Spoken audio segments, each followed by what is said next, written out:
भैया एक बात पूछनी थी कि हमारे 60-70% ऊर्जा कॉस्मोस से मिलता है। अच्छा। और बाकी का 30-40% फूड से। अच्छा, एनर्जी की बात है। अच्छा, ठीक है। इसीलिए लोग कॉस्मोस से एनर्जी लेते हैं, इस बात में एक्सप्लेन करिए।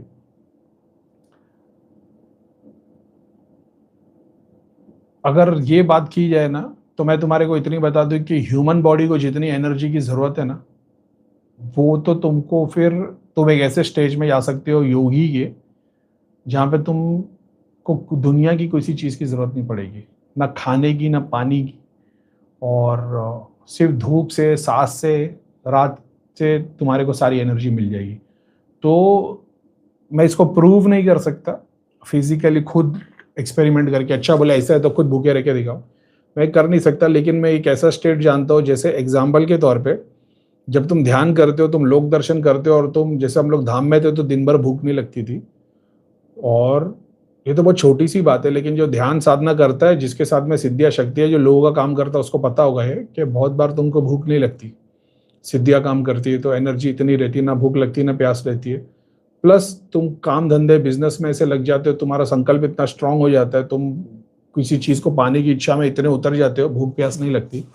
तुम्हारे को प्यार हो जाता है तो भूख प्यास नहीं लगती, क्योंकि ये सारी चीजें तुम्हारा डिजायर है ना, उसको तुमने ओवर अचीव कर लिया।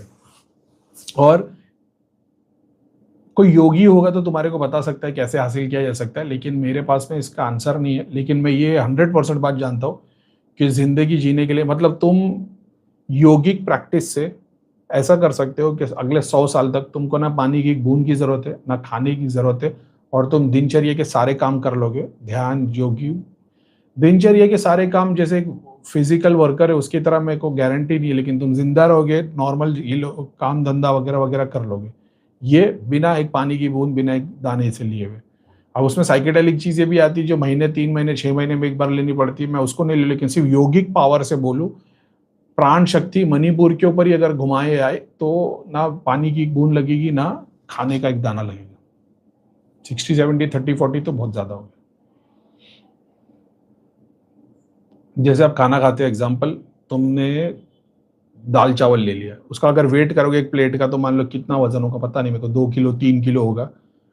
वो उसमें से आधी चीज पानी है, आधी चीज फाइबर है, प्रोटीन है, कार्बोहाइड्रेट्स है, वो बॉडी में कंज्यूम हो जाता है, बाकी का बॉडी के बाहर निकल जाता है। तो एनर्जी का जो स्वरूप है ना, चाहिए बॉडी को तो एनर्जी चाहिए ना, वो एनर्जी कितनी होगी उसमें, नमक के दाने के बराबर की, जो अपनी बॉडी को चाहिए, जो उससे अचीव होती है, उतनी यूनिवर्स से मिल जाती है।